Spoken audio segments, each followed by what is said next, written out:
Good evening.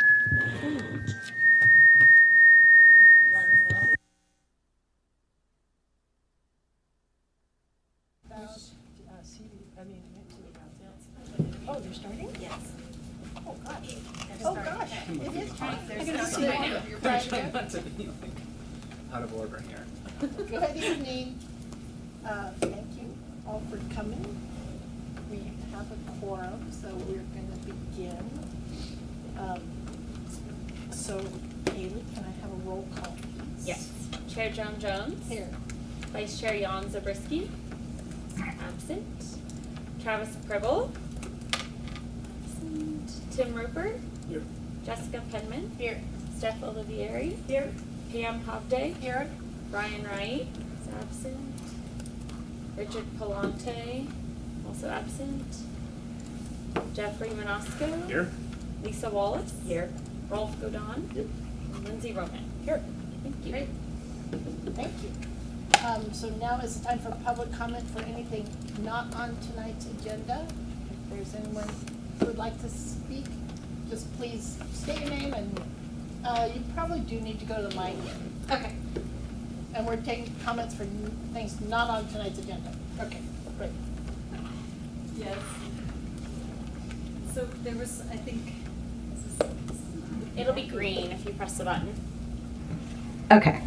Yeah, there was a little confusion as to what may or may not be on the agenda. So hopefully we just wanted to make sure we had an opportunity. So good evening, R2SD committee chair and members. My name is Connie Galippi. I'm here on behalf of Truckee River Partners. Jan is traveling with family and couldn't attend this important meeting. As I said, we were not certain that our topics that we wanted to speak to were on the agenda. So we wanted a chance to offer some comments and that would help move our Catalyst project forward. First, we were encouraged to see zoning updates in the near term on the horizon. Flexible mixed-use zoning is essential for our project and much of the river corridor. We're also glad to see surveying the 100-year floodplain included in the next year's work plan. 3 of the 4 property owners in the River Protection Overlay District, including us, see the 75-foot setback from the floodplain as a major barrier to reinvestment and redevelopment. We were concerned that the setback discovery process isn't scheduled until 2027 to 2030. As a designated catalyst project, we were selected for our ability to show some progress in the next 1 to 5 years. We understood the action teams were potentially considering recommendations regarding setback adjustments based on updated data. So we would just respectfully request that setbacks and maybe perhaps just the overlay district be reviewed sooner rather than later to keep projects on track. On managed access, this is about creating defined public access points while still protecting riparian areas. The maps show 2 access points both on, 2 access points on private property, which are both on our property. We're open to participating, but don't believe that singling out a one private property on the plan was appropriate, especially without discussion. We haven't really had any discussion around that. And labeling these as approximate is really a shortcut to a more thoughtful approach. This area already sees a lot of access pressure.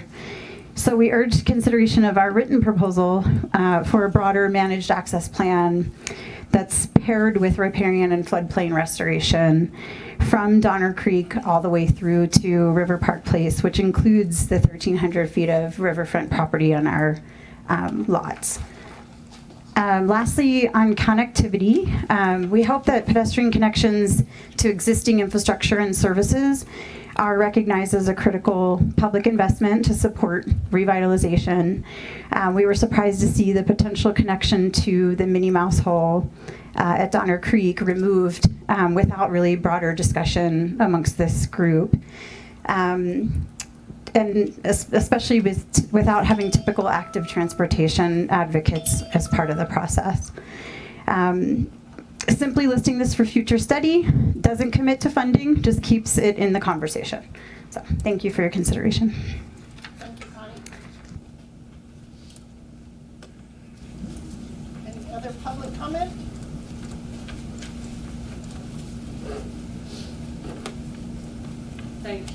everybody. My name's Sally Jones. You might not have a green button. There we go. Thank you, everybody. My name's Sally Jones. I'm Truckee resident for 30 plus years. Also an investor with Jan Holden on the West River Street project.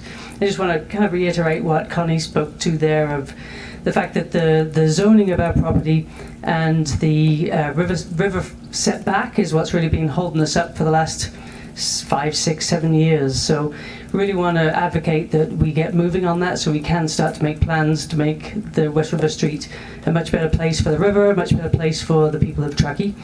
I dream as a Truckee resident of being able to jump on my bike or put on a pair of shoes and walk from West River Street to SaveMart to Safeway, and definitely linking the Legacy Trail in with more bridge connectivity over the river would really be a win in my mind for the town of Truckee and everybody who comes to visit. Likewise, river access is really important to myself as well as all of the people involved in our project. And we definitely want to see more access to the river because it is such a beautiful part of our town. And we don't know that we can provide the only access that's being planned currently. So to Connie's and Jan's point, that we definitely need to put some careful consideration into how and where we let people access the river. Really for the sake, all of this is for the sake of the revitalization and the access to the river, as well as redevelopment to that river corridor also. We're investors, but we're invested financially, but we're also very invested in the future of the river and everybody who lives and visits here in Truckee to see and enjoy that river place. Thank you very much. Thank you, Sally. Any other public comment? Seeing none, I will close public comment. And we will move into the consent calendar for the June 3rd minutes. Any member of the committee? I do want to pull the minutes. But I was going to ask if anybody else had any other minutes. I thought in the minutes that there is it shows a vote on the concealed, but there was a second vote that's not represented in the minutes. And if that could be corrected. Okay. I'll ask Carissa. I think she was counting and I was. Yeah, I'll find so there it. were, I'll find it. There were 2 votes, Okay. and I just want it noted in the minutes. I noted that it was very confusing, I think, in a couple of spots, so if it could be, It was Yeah, not unclear that. what was actually being voted on by the motions, Yeah. so I think I agree with that. Yeah. Okay, Yeah. so maybe we just defer that vote on the minutes till we get those corrections made. Is that good with everybody? Thank you. Yeah, I think it's a really important refinement in what we're talking about, so making sure that it's really clear in the minutes is a really good idea. Great. So, presentations. Staff, actually, it's staff updates. Yeah, just really quickly, the council was presented with the playbook on the 24th. And really positive feedback, really appreciative and a lot of gratitude expressed for all the hard work of the committee. And then gave some kind of general feedback, which I think we'll talk a little bit more about as we get into the playbook revisions. And much of the feedback kind of mirrored what we had heard from the committee as well. And then just to highlight also, I want to acknowledge that we heard the comments at the last meeting about not really having a lot of community engagement on the final draft of the playbook, and as we thought through that as staff, it was a little bit, certainly a very fair point, and we were really focused on the catalyst sites, but we were also trying to figure out what we would do with feedback at this stage, because it's such a big document. So we did present and outline a communication strategy for the council, which they seem supportive of. Basically, all the different ways that we plan to get information out about the catalyst sites and the draft playbook, and then acknowledging the date that this would go back to council and encouraging people to provide the feedback to council for that meeting. Just thinking that since we're not sure when we're meeting again, how we would bring feedback to the this group seemed a little awkward at the time that we were laying that out. So if you're interested in that, we can, it was in the staff report, and I know Carissa had sent that out to everybody, but we're open to other suggestions or comments as well. Any committee comments regarding staff update? Seeing none. Any public comments regarding staff update? Seeing none, I'll close public comment and we'll move on to our discussion items for the evening. All right, well, thank you again for all of the effort and time that you've put into this over the past 2+ years now. So the agenda for what we're looking at tonight is to really dive in again on the comments on the playbook and then how comments that have been received through the process, the subcommittee's recommendations to address those comments, which are layered in. We have received a few comments, two letters that weren't received prior to the subcommittee meeting, so I've incorporated those quickly. So, but there's not a resolution of how to address those. So, just wanted to identify that. But today, we want to start with, just stepping back and again acknowledging our commitment as a committee to both speak your piece and then also what consensus looks like. We'll then dive into the summary of the feedback, pause to have comments. I'm going to go through it all, so apologies for a lot of speaking. I'll try not to be too verbose about it. We'll pause after going through all of the comments and how they have been addressed to have comments by the R2SC. Then we'll have comments by public and then come back to discussion by the R2SC. That will end our first action, or our first discussion presentation item for this evening. You might want to use it, but we're not sure. Yeah, is this better? It is green. No, doesn't make No, sense. doesn't make a difference. Thank I you. will speak loudly Perfect. today That sounds great. from the diaphragm. And then the second item, after we go through all of the comments, would be the recommendation for the R2SC as a committee for moving forward in that structure. So with that, just a reminder, the commitment from this committee to speak your piece, number one. That means that we all pay attention to each other, a commitment to listening, to being inclusive, to not gossiping, to showing respect, being agreeable, acknowledging that sometimes there's some sensitive topics that are talked about, and it's okay, right? It's okay to have differing opinions, but just be respectful. And if there are issues where there's too much friction, acknowledge those and be able to move forward. Try to give constructive criticism and take responsibilities for the words that you're saying as well. We've also talked about what consensus looks like for our decision making moving forward, and that it's broad agreement and that it's comfort with moving forward. It may not mean that it's completely unanimous. It may not mean 100% of everyone agrees. If we've been trying for that, but if there are areas where there is disagreement, the ask from the committee is to provide options for how we might get to agreement. What would compromise look like? How could it be supported? And then if there's still not a path forward, there's an option to be able to dissent and say, I'd like my dissenting view recorded and acknowledged in some way as part of either the document or the record, and then recognize that there's continual processes and options to be able to continue to express that point of view moving forward. So looking at the comments that were received, this was a summary that Carissa provided during the presentation to the town council of the public comment that had been received at that point in time.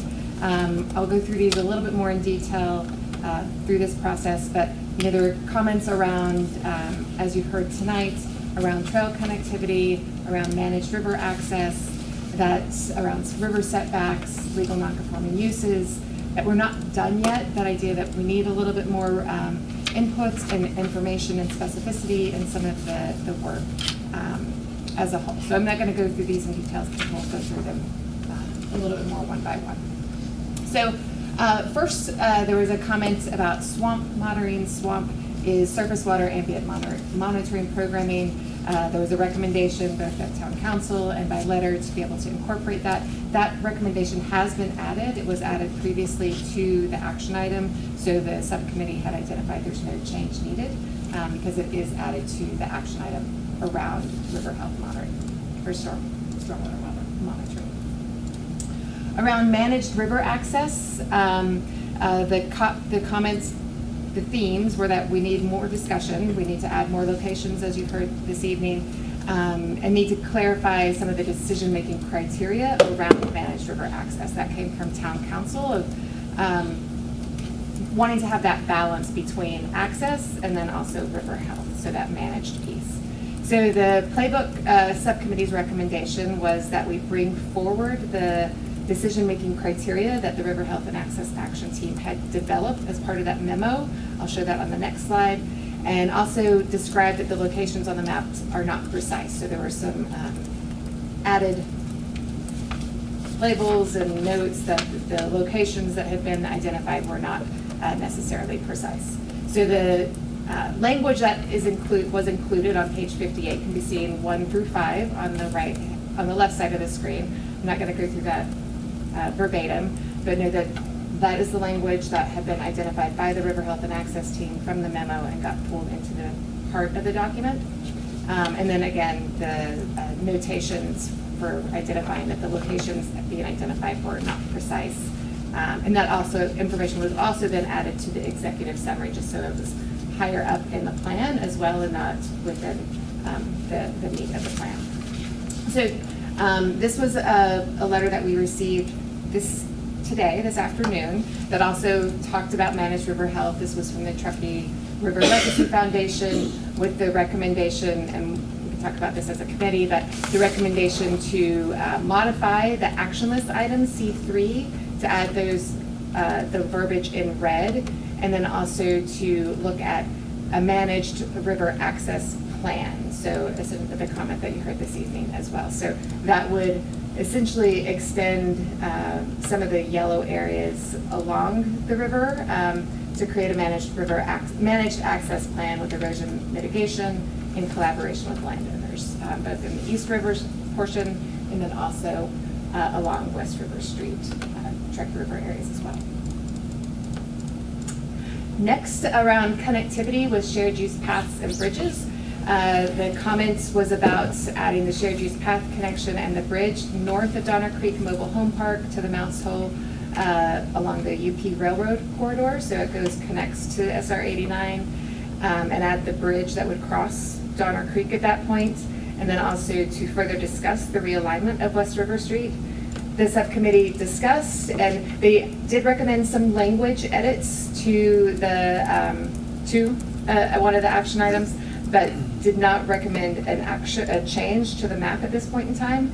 And then also had determined that the discussion of realignment of West River Street was accurately reflected in the plan. The work that the committee had done to look at the 4 different options, all the first 2 options the committee had decided were too expensive, were not feasible. One of the groups had said maybe option 3, which was shifting the road up 30 feet, and then one said option 4, which was essentially keeping the road in its current location, but undergrounding utilities and also providing some streetscape enhancements. And that work was, and that's how it's described in the plan without a recommendation. There is a map that does show in the shared use path, in the connectivity map that identifies where possible to consider road alignments as part of mobility improvements when feasible. So the language that had been edited, recommended for edit by the subcommittee is seen on the right side of the screen. So the requested language is shown in red in the left around additions for shared use path bridges along the Truckee River, to add the clarification that they should also be guided by the potential of catalyzing revitalization goals, trail connectivity, and access to open space. The revision, the requested suggested revision from the subcommittee, which is currently included, is under B. About midway through, the proposal should be guided by revitalization goals, trail connectivity, but it also refers to the active transportation plan. So if new pedestrian and bike bridges over the Truckee River and north towards the railroads are determined to be needed through the active transportation plan, proposals should be guided by revitalization goals, trail connectivity, anticipated use, etc. And then also referring to, again, the RHAT design criteria of really focusing on river health. And then again, the note added that the location of those bridges are not precise. Another comment or theme around shared use paths and bridges were the recommendation for adding another suite of action items around those recommendations. Those requests, the specific additions are A, B, and C on the left. For number A, acquiring easements, this playbook subcommittee recommended adding that language under assistance with public improvements within the document of opportunities to be able to advance as an incentive and be able to advance projects that way. For B and C, to consider the pedestrian and connection more directly from the from the rail yards across the Truckee River to the regional park, and then also again the shared use path connection to the Mouse Hole. There were no changes for those items B and C. Those were addressed in the way that I described on the previous slide. For the locations of restoration and protection of floodplain, there was a comment that the maps, again, only describe restoration and indicate restoration of floodplain where some of the vegetation is healthy. Consider changing the language to also include protection. So the map labels on the restoration and protection of floodplain were modified to describe both restoration, protection, and/or enhancement as appropriate. There were some comments around the action list. So the comments regarding the action list were to add additional detail, to add a timeline, to look at creating a waterfall or a ladder up plan, to add responsibilities for department ownership, and to also nest the playbook under economic vitality and connect it back to the general plan. There was a comment again just recently that wasn't able to be addressed by the subcommittee. That comment had asked, does it make sense to also create a town department tasked with river health and this idea of responsibilities? And then also or as a different option, should the town contract with an organization such as the Watershed Council to do the monitoring? So in response to the comments 1 through 5, we reorganized the action list by time frame. So instead of by topic, it's by what's currently in the work plan and then how those things flow down. We've added a graphic to illustrate essentially that timeline and how the different actions nest under each other and the anticipated durations. The town is reviewing the list to make sure that the appropriate departments can be added, and then the intent there is that those would be added prior to going to council, and then that information was then also added to the executive summary for quicker access. So this is the graphic that you can see here, that essentially a timeline waterfall plan that nests down with the top rows of action list projects being those that are ongoing. The next chunk, sort of in a tan color, are those that are in the current fiscal year work plan, and then you can see how the time essentially extends out for the remaining action plan items.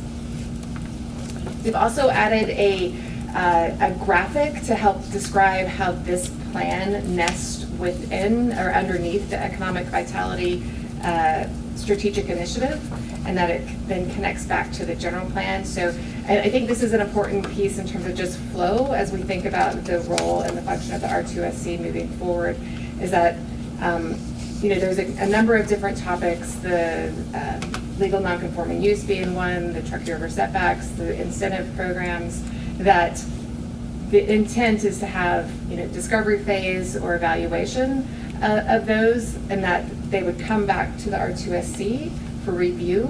The R2SC would review and either make a recommendation to either move forward or perhaps to say we don't think this idea should move forward. This is it needs to go back or be reworked, or it just should not move forward at all.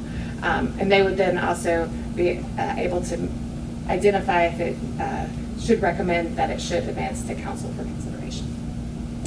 We've also added, as the part of the discussion with the subcommittee, just the recognition that we wanted to strengthen that commitment to partnership and make sure that there's an open call for partnerships so the Catalyst projects are moving forward, but that, if there are interested property owners, developers that want to come forward and talk to the town, that's known that they are willing to talk to people. But there's an idea that, the playbook, you have the Catalyst projects within the playbook, there's lessons that are going to be learned as those are implemented, as there's evaluation of the code and revision through the incentive programs, and that those all get to come back and be touched and shared with the R2SC.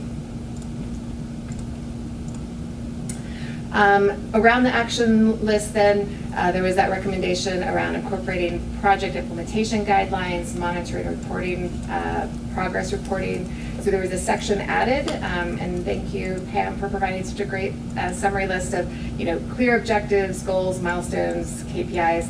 That as each of those action items comes forward, they're a project in and of themselves that needs to develop that to be able to, have the framework for success to move forward. Again, identifying that there's some additional work needed. There was the comment that, we're not yet done. And I think we all acknowledge that there's a lot of still work to be done, and that was the impetus of that diagram. And that additional work would be around incentives for relocation, for relocating the industrial manufacturing uses, around the Truckee River setbacks, the legal nonconforming uses, the mixed-use zoning descriptions, and along with balancing that with flexibility for specifics. And then acknowledging too, I think this comment has been shared, and I think it's worth making sure that we all hear it, that there is a need to be able to have some certainty for new development that comes in, to know just generally what adjacent uses would be. So again, clarifying through that diagram before and some narrative, the intent to learn from the Catalyst projects so that information can come back to the R2SC as those elements are advanced. For that continued discussion and recommendation. And then we have some revised language around a few of those action items as well, just to make sure that we're incorporating it. And then we incorporated those elements also into the executive summary. So around the action item language for Truckee River setbacks, again, identifying that we're in a discovery phase for the Truckee River modification, or Truckee River setback modification, and that information would then come back to the R2SC. Again, noting that there was another comment that was received on Thursday last week when everything was getting published, so it wasn't able to be reviewed by the subcommittee.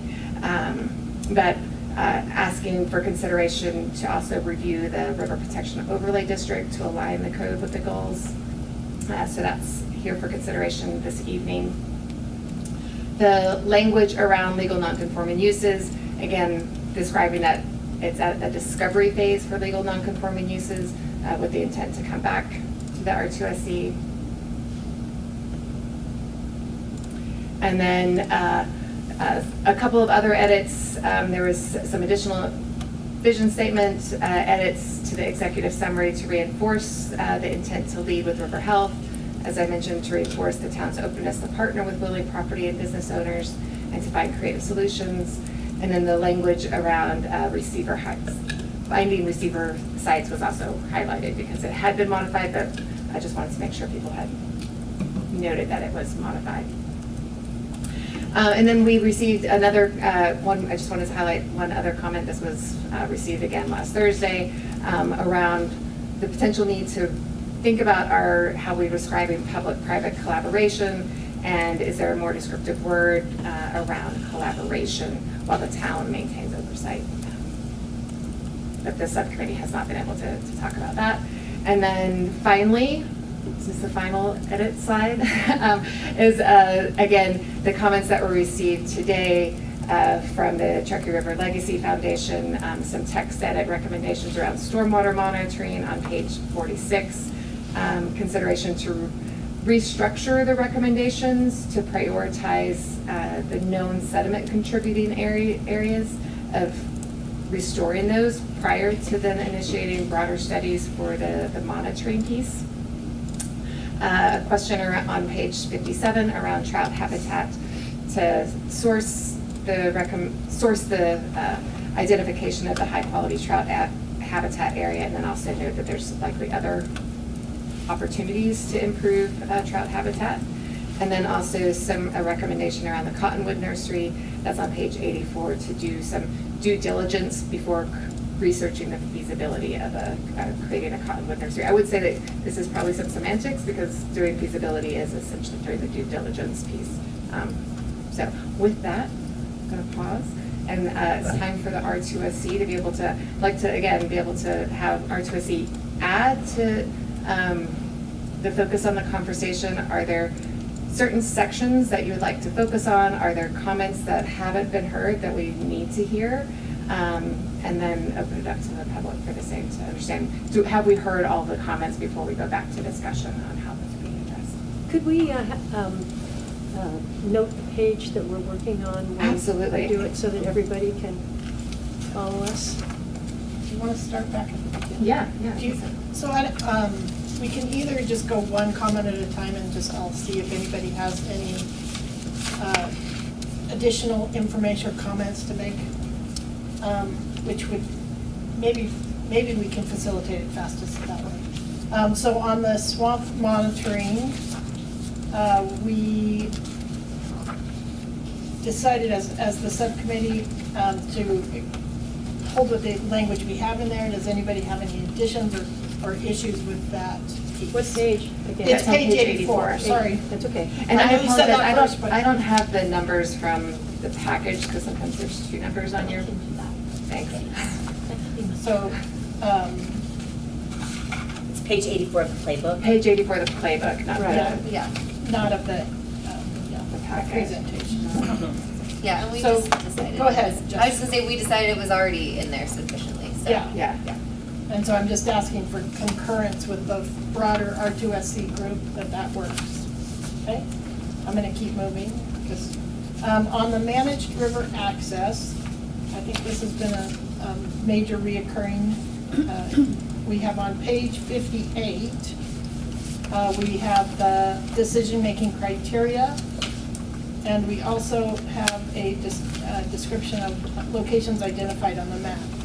And it says that they are not precise, and it doesn't preclude additional locations or fewer locations, depending on the decision-making and the criteria. You know, I'd open this up for additional comments or thoughts people have on this. I think, in light of the public comment letters that we got and comment tonight from the public, I've been concerned even before that with the fact that we continue to notice where bridges might go. And I think sometimes when you put those in, even though you have the new language, which I think is excellent, we added good language to that, specifically saying these are concepts. But I do think that people get used to seeing that and may get locked into the idea that that is the place it's going to go, and that's what we should be looking at. I think if we take them out, keep the language, change the language a bit, a lot of the misconceptions would probably not exist or continue. Just a thought. So Steph, you just broadened it a little bit, which I'm okay with, but there's access, and then the third one in this group, there's like 4 in a row here that we could probably take all together, is paths and bridges. So I'm gonna just make sure we're gonna talk about all All of them access, paths, and bridges Mhm. all together here. Okay. And so it's, goes also on pages 60 and 61 for those who are looking for additional language. You know, I think what the plan tried to do was note, and Lisa could help me from the River Help, but note where there currently is public access. And that's what's shown somewhat on the plan. Mm-hmm. And those are pullouts and areas next to bridges, and I don't know where else or how that list was developed, but just kind of ad hoc, right? Just nuts. Yeah, and from some work that the sub-consultants produced. So we're not proposing those locations necessarily in this document, but we are noting where we currently have public access, which may need better refinement.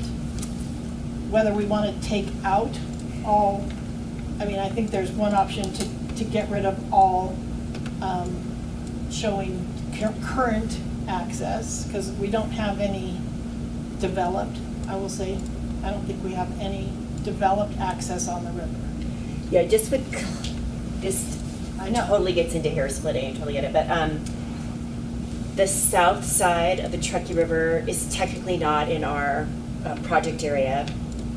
But if we talk about where people can access from the downtown in the river revitalization project area, people can access the Truckee River in many places from the south side of the river. So it's just, again, I don't know how to do the wordsmithing here. It would be a little misleading to say right now, there is no public access to the river. It could be, not would be, it could be misleading to say that there is no public access from downtown. Because now we can walk across a bridge on West River Street and get to that access. So, again, not to get too hair splitting. And near the confluence, the Donner Creek confluence. Is also a place. Yeah. Good point. And East East River River. Street, East River River. Street Bridge is another place. Yeah. Although that's maybe illegal, quote unquote, illegal Quote. access, but there's legal access across the bridge in Truckee Springs and at the Donner Creek confluence.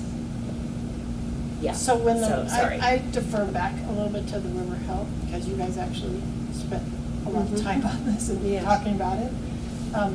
And you came up with what's in the playbook currently. Yeah. And could you give us some thoughts Yeah. on how and why? Yeah, so I just want to acknowledge a point that the Playbook Subcommittee realized, maybe before last week, but it was really apparent last week, that we on the steering committee and the various subcommittees and action teams, we read the document one way because we have all the context and all the background. And so in this case on restoration, access, protection, we read the document one way because we've been involved in, 40 or so, 30 or 40 meetings over a 2.5-year process. And people who are relatively newly coming to the document, or maybe they've been following the document but they haven't been to every single meeting, read it a different way. And that's, so I'm really aware of that and wanting to acknowledge the work that the action team did for outlining access points, outlining areas for restoration, honoring the work that the sub-consultants did, which we accepted, and not putting things on a map that create an expectation of this is going to happen because it was laid down on a map, right? So the work that is in the maps is a reflection of what the action team reviewed and came forward and supported, and it's clear it's not, for very understandable reasons, it's not being read by everyone who's a property owner or a business owner or a member of the public the way we intended it. So I wish I could offer a great solution. I think we took a stab at it, with what's in the current revision, and obviously still there's room for misunderstanding. So it feels a little extreme to pull, I'm just not sure, I'm just saying it feels a little extreme to pull all the potential access points out. One thing we had talked about, maybe you guys who were at the meeting last week can help me out with this, we had talked, instead of, if it doesn't make the maps too messy, right, instead of putting specific points with language, identifying kind of zones, that might get very, very messy. But I can acknowledge the problem and acknowledge the feedback that's happening, and maybe somebody else has a solution, but I don't have one to offer. Anybody else? Yeah, I really agree with what you said, Lisa. It's a conundrum, isn't it? Yeah. But if part of our responsibility, and I really appreciated Anna Klosted's comments about, we're probably all not gonna be here. Like, definitely town council, and Lindsay, you reinforced this too, I think. And how then, what's our responsibility to not have people have to go back to ground zero? And I think that's a huge responsibility that we have, so that we can give some direction. And some, in the letter from the Truckee River Legacy Foundation, some of that language, you know, I'm not sure I agree with all of it in green, but it's helpful. It really is. And let's say someone else is looking at this document 10 years from now, or 5 years from We now. have some copies of the letter. With access. Their verbiage was the one that I particularly, well, two that I liked.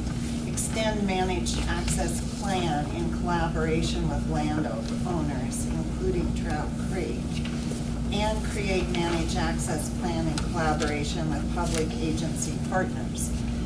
If we could have, now I'm just brainstorming, if we could have some sort of language that focuses, I don't know, to be updated in an action plan that this occurs maybe every 2 years, every 3 years, as development happens. So let's say a developer comes in and there's a large development that occurs on this river. At that time, if we had language in the playbook that created this environment of, oh yes, we're expected to collaborate with landowners in extending a managed access plan, that would happen. Or we're to create a managed access plan in collaboration with public agency partners. That could perhaps be done all together. Yeah, what's nice about what Pam's saying is I think I was responding very literally to what should be on the map and what should not be on the map. Yeah. And that's where I was getting a little hung up. I don't know if there's still an answer to that, but what's nice about what Pam is suggesting is kind of lifting up a level. Yeah. I have a question. Yeah. Just because I don't remember, how detailed is any of that what they're talking about in the RHAT criteria already? Like, is any of that kind of managed? I don't think the collaboration with the Okay. agencies I is could part of the Collaboration criteria. with agencies. Yeah. We Okay. alluded to, I think you guys alluded to. And that's on the screen, Yeah. 1.5. Right. Thank you. Yeah, thank you. There is additional information in the memo around, you know, adaptive management, which is essentially how you, Okay. managing people in recreational areas is really hard. Yeah. So you try and, see where there's issues and do low-scale things, strategies first. Can it be as simple or as condensed to be both private entities and public agencies Right. are expected to That's what I collaborate was together? I think right suggesting. now it feels a little bit more Yeah. one-sided, like, Yeah. but I think it's both, right? Like, the landowner is supposed, it needs to collaborate with the public agency together. That's what I was suggesting, combining those Two two. together. Yeah. So that would like live on page 58. And then I think, you know, on the map, if the areas are almost and I think they're kind of meant to be like a highlighter. Yes. Not a specific dot, but just a highlight of, these are areas currently with public access. No more descriptive than that we're not suggesting that they be future, but we are showcasing the areas that currently have public access and may, because of that, have some degradation or, you know, issues of restoration needed. I think it becomes, it's like not saying that we condone all of them, nor want them all removed, but they are areas that we want to note on the plan so that they're just called out. Maybe are being used or some other language so that it Are does. used for public access. These are areas currently used for public access. Right. The But, word access really doesn't, Yeah. it's that, these are areas that are being used by the public, period, To access the river. to Or access just the river, yeah. Areas being used to Yeah. access, just. It's add- nothing, it's just areas people tend to use because it's Because they're accessible. land. Yeah, I Yeah. was just Yeah, gonna that's say, the it's part, yeah, probably yeah. private Yeah, land, private. so. A lot of it, yeah. So we wanna make sure the playbook isn't giving Right. license to such. Right. So how the language is Yeah, I brought think forward that's is very very true. important. Because right now, the legend for the yellow just says opportunity area for managed river access enhancements. Right. So I don't know that that's already kind of been Yeah, I think used. there's gonna be, I was gonna say that. I Yeah. think that's a good clarification, Joan. It's not, I mean, there is gonna be an overlap between what's currently being used and what's an opportunity. But we did not, thanks for bringing that up, right? It's an opportunity, not, and it is gonna overlap with current use, but that's not what the definition is meant. Right. So, again, wow, this is hard, like, this has been not only in the issues of recreation and access, but also in kinds of land use in our project area. This question has come up over and over and over again. Because so much of the property is private, what's the role of the playbook in identifying whether it's housing or whether it's a boat landing? If it's happening on private property, like, what's the role of the playbook in making those kinds of identifications in the playbook? So, at one point we had decided that we were gonna do that. Yeah. Right? Right. So, and then again, here we are with a lot of feedback that specifically about the points of restoration, protection, and access, it's uncomfortable for people to identify specific opportunity areas, right? So am I hearing a potential recommendation that developing a managed access plan for private landowners as development comes forward, that private landowners can evaluate? Collaboration. Can collaborate.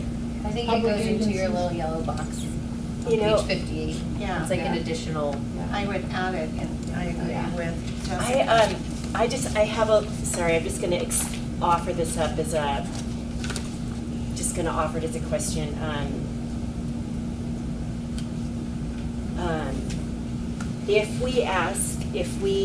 If we think about a managed access plan on private property, wow, that is a big lift. So do we really want to put that as a recommendation? I mean, I don't know. I understand the current solution where we are right now is not feeling very comfortable, but it is a big lift to negotiate a managed access plan across. But there may Desired. be, I mean, it does, I think you could, like, if access to the river is a desired use for the property owner, then they would need to do it. But if it's not a desired use, then they wouldn't need to do it. but there's also agencies that may, Yeah. right? There's the private property owners, and then there's agencies that may feel very different about it. Like, okay, we could develop a more,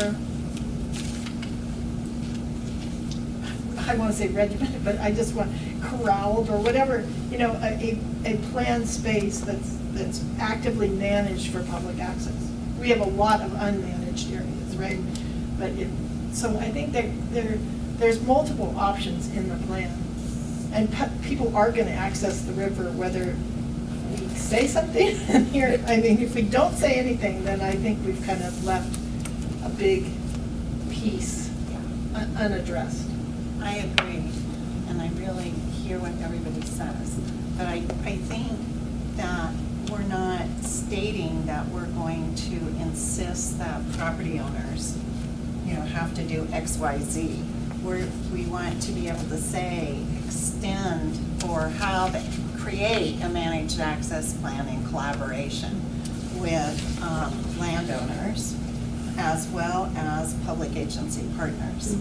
And that can be as simple as, let's say a developer comes in and wants to buy 2 of our catalyst project areas, as an example. And that developer, thinking about housing and other things, wants to create public access. Well, that developer with the town would bring this group together to discuss that. And I think that's the intent. I think maybe, because Lisa, I was with you like, oh, I don't know, like maybe another 2.5 years with a plan, but I think what we're talking about is a project-specific managed Yes. access Project by plan project. versus Yes. like a managed access plan. Oh. As development exactly. comes forward. Just Yeah. project by project. Yeah, I Is think what that's I was gonna I add. think that's Yeah. good. Yeah. That's Yeah, good. that's better. So what would the Yeah. playbook reflect then for the public? Well, I think to your point, the before in the yellow box, which Page is 50. really Page 50. which is really in this the piece of the RHAT decision making. Yeah. I would imagine it actually comes before that as a goal to Yes. have, as you know, development comes forward to work with landowners to identify managed access opportunities. Yeah. Right. And the That's decision making good. criteria would be what, Right. Yeah. But, Property by property. property by right, property. but that takes me back to the yellow map on the map. Yeah. Yeah, I think we keep the yellow on the map. I recognize that it's uncomfortable for some people, but I also want to respect the time that went into it. And I think we, as the committee, accepted it already. So that's my 2 cents. I think. And it can, maybe there can be strong, I mean, the language I think now that's added is pretty good. But maybe it's not opportunity area, maybe that's a different term to make it more clear that this is really like not something that necessarily is gonna happen. I don't know what that terminology is, but Or that exists today to be used. Yeah, or that- That's my concern. yeah. Well, I think. I don't read it as it exists today to be used, that's not how I read that. Yeah. Is the yellow, it's all public? No. Private. No, that's Private. Private. A lot of, Where, Lot of it's on the private. yellow, on this one? Yeah, Yeah. yeah. But you're saying that the public already Oh, uses it for except They, for, they may or may not. Jan's May or property, may is not. that the only one that's private? I think the little wedge right next to. It Yeah, seems so to me I like think- all the rest, the other 2 are public. And then if two you on go to the left are public. next page on East River Street. And Which one those are, some of those that's are all TTSA? are you public. on what, on you on, Well, it's from pseudo. Donner Creek? Well, Pseudo. TTSA, but, it's a Public land, It's. public agency land. So the public really, there's, agency the only land, one but we're that talking doesn't about necessarily mean it's is public. what I call West River Warehouse is the only one that's private on this. So these 2 dots here at the curve, Yeah. those are, No, I think that one little wedge is public, if I'm not mistaken. I think it's privately owned, but Is it's it? not buildable. I think we said it probably should just be like Hmm. that, because you can't do They anything. can't So do this that's way? the same- Yeah. I think this, we can't come up with Are they talking about this one? Is it, Lisa, how many, I think it's a. is there a plan of how many accesses there's gonna be, or will there be a plan? No. I mean, I can't, it's not like it's my decision, but what. Right. What we, But would that be a recommendation? I mean, they're not.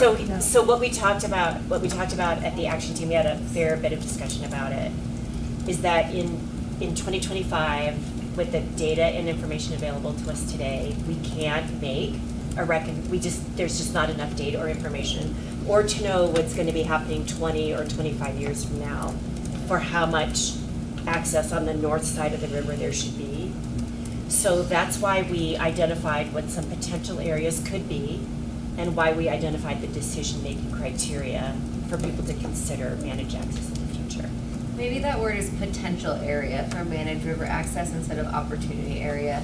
That feels less yeah, direct. It's a very good idea. I like that. Yeah, Yeah. What do you think? I really like I that. totally could, totally could accept that. Great, you're a great problem solver for You are. us. This end of the table You're is a lot of problem He is a solving for us. wordsmither. I think we'd also change some of the call-outs there too, that Yeah. specifically say allow for, because that's. I think Very if we direct. keep going back to our goal, and that's revitalization of the river.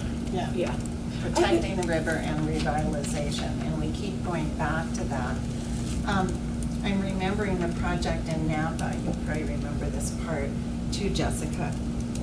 There were many of these yellow points on the on the river that, just like we have, or your committee did, thankfully. And those were used to really pinpoint access areas in collaboration with landowners as well as many other people. But then they became official. But they used that as a basis that had already been targeted based on the river health. Yeah, and I think that, like, combining that again, we've already talked about the language that would be, you know, the co-development or Right. mutual development, so. I know we have so much to go over. Yeah.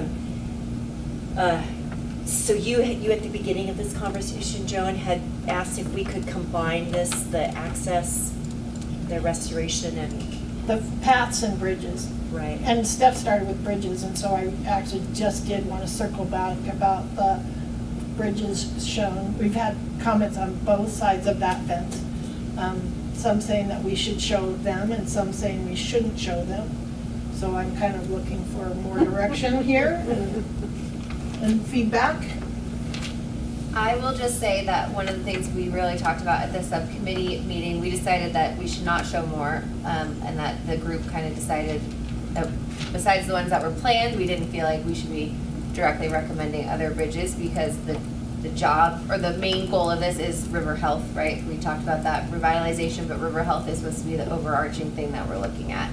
And bridges cause damage to river health, so that was kind of where we all landed with the, and we had a really good conversation around this, it felt like at the subcommittee, but that's kind of context for why we decided not to kind of want more bridges.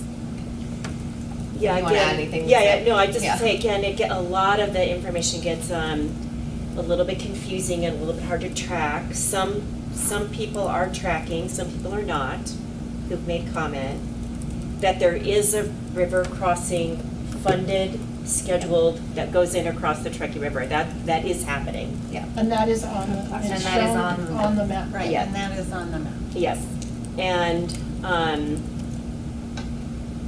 then there are two additional potential bridges, I forgot, I was losing track there, Jessica, 2 additional crossings. I think it's, yeah. And I think we actually did decide to leave those Right, but not to put additional ones, there have been. beyond that. There have Yeah, been beyond comments that. to put more, we're not decided to do that. There's one You're right, comment thank you. about the Donner Creek Bridge that we took out, so Yep. that's the only one really that's additionally that we decided to leave off. Do we see any pitfall in leaving the two in? I felt that there was criteria around how one would get an additional bridge on the river Yeah. in the Well, playbook. This morning we talked a little bit about perceptions. Yeah, oh, And this is yeah. what concerns me. We have people who tend to be worried about the perception, Yeah. and I am a bit too. Of too many bridges. Of them being actually bridges, even though the language is such, they may not look at that, they just look at the pictures or something like that and say, well, there are 2 more bridges, when are those gonna happen? They're gonna happen here. We're talking about the bridge on 89, you were talking about the other one that's Yeah. proposed. Yeah. Okay, so I think that is news to a lot of people in the public, which recognizes a 3rd crossing. So, I really don't know the answer, I'm just concerned that we get it right, the best we can. Yeah. I went on page 61 of the playbook, which is where the bridges are. The one that is like coming, the 89 one, says proposed in it, but I wonder if that's not the right word, like confirmed or Planned. planned, because it's not proposed, it's. No, it's planned. It's planned, so I Planned think, and funded. yeah, so planned and funded, I think funded. that, I really and, like the funded part. and and then planned. the second one under it, which is the kind of other ones that are proposed, potentially if supported, blah, blah, blah, like that differentiates that a little bit better for the public, but.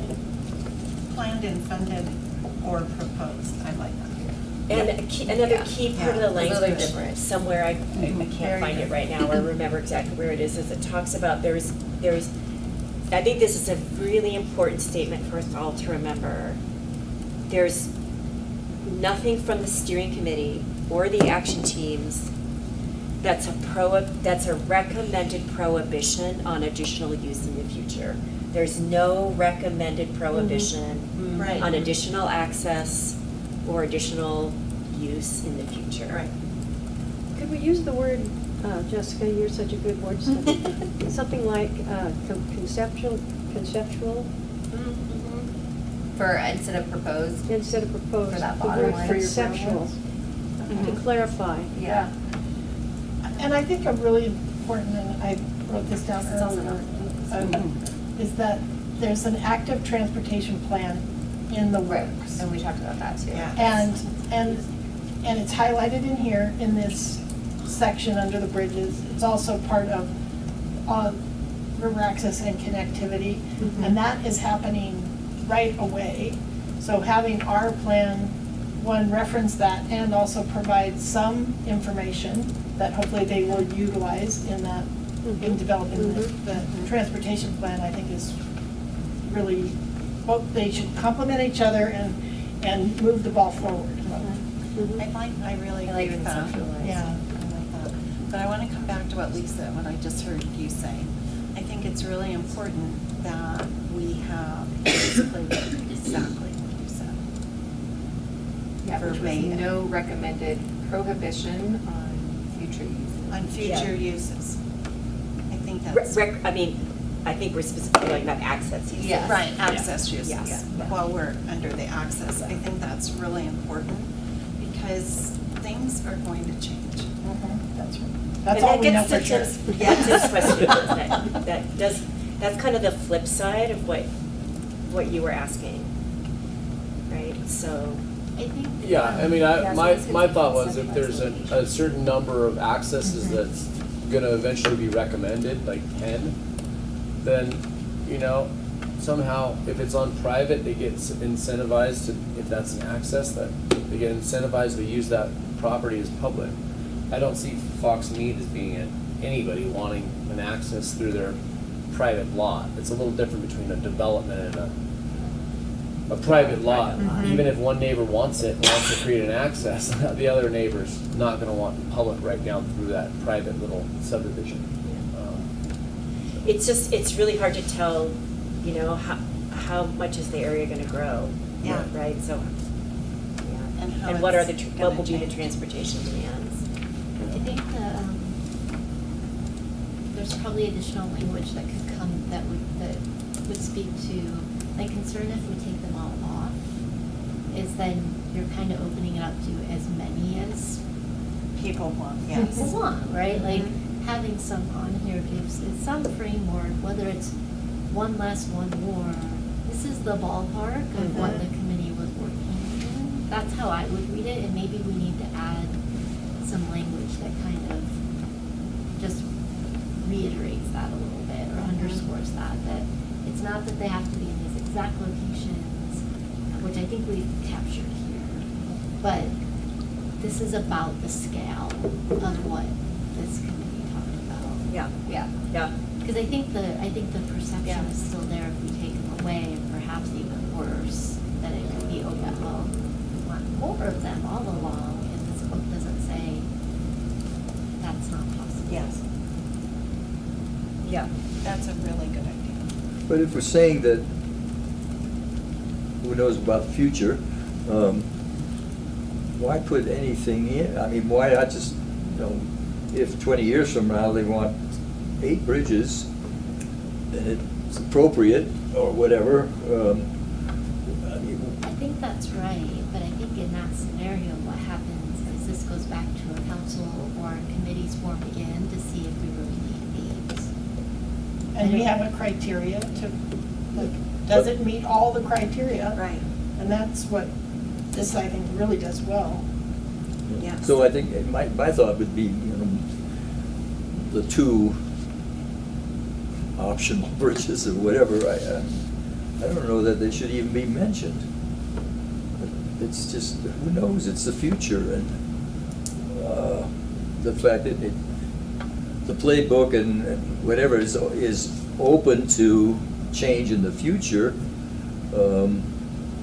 It is helpful to identify where they've been thought about being potentially valuable with the criteria, with the B But language. again, I think, it's that dance between, Yeah. it's in here, oh yeah, they're gonna have another bridge down, I would offer, Rolf, it was a point of discussion for several meetings of the action team. yeah. Right, the trade-offs, and I do feel comfortable that the action team, talked about it a lot, and the steering committee can override the action team. Absolutely, the steering committee can do that, but just to bring back into the table that the idea of how many crossings is too many, how many is not enough, what was discussed.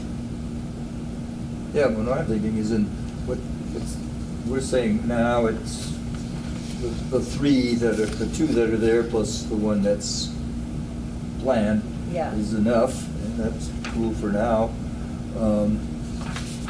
Why extrapolate into some future that we have no knowledge of? I mean, why do we need to think about, when and where? And Sometimes we can't know all of those things, so by being able to say, if those proposals do come forward and things shift and there's a real density of people, that connectivity and revitalization and, the ideas that have been described all make sense, then it should be thought about at that time as its own message.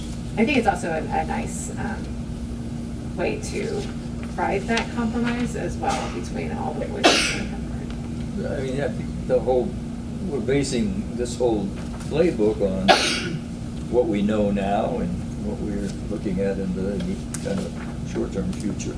And why, it's going to be changed and nothing's set in stone. Why put language in about something that's, who knows? Well, how does the committee feel? Well, I think we'll just take that as a vote. Yeah, At the that's end. nice. I think, Yeah. let's go through public comment. So I think I'd like to respond to Ralph. Okay. I really appreciate what you're saying. I really do. And I think the hard part, at least for me, has been, like you too, Ralph, how do we really intentionalize what we want to see in the future on the river, protecting it, while we want to incentivize revitalization? And so I think the language discussion is around that concept, because we really want somebody to pick this up and use it as a guideline, even though there are going to be changes, right? And we don't know what those are going to be, but there are even going to be changes next year, I'm sure. Or Yeah, next that's the month. only thing. Yeah, as soon as we But I finish. really understand what you're saying, but I think looking at the future, even thinking about your lifetime and what you've seen on the river, you've seen a lot. And that's going to continue, and if we're able to give this guideline in really wonderful language where people are incentivized, to do what's best at that time.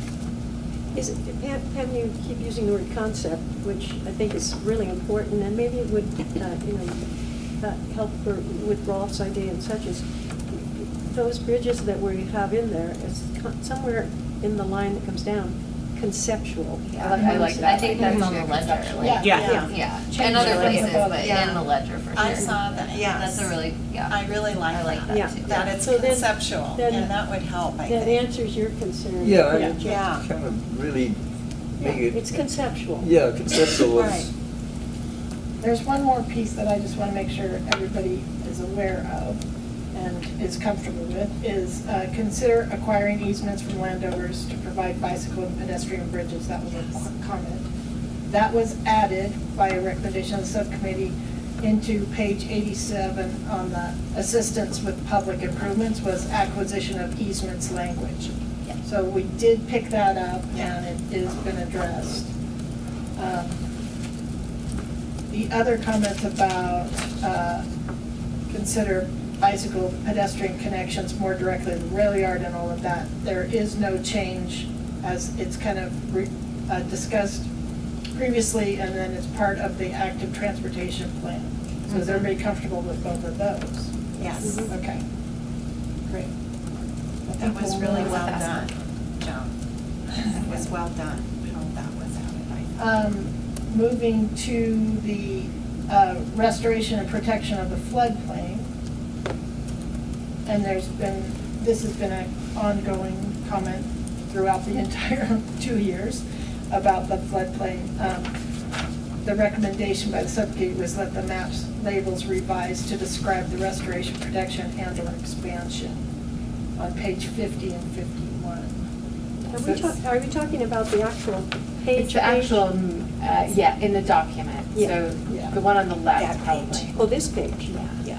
Oh, okay, so it's, So- I know, it's the having smaller trouble. number. We really just try to make it very confusing. Not that number, the Other number. the other page. And these were changes to the labels on the maps, just to broaden that site specifically. It might be an area of restoration, it could also be an area of protecting, along with expansion versus calling out specifically restoration at all places. I also feel that thinking about our Catalyst project with Mark Tanner as an example, and perhaps moving property or looking at moving, property by property, there are going to be floodplain issues. Yeah. And I think, like we're identifying, we just have to understand, and whether that needs to be in the playbook or not, but I think there are going to be some of the issues on the river that differ property to property, and they're gonna have to be dealt with. Yeah.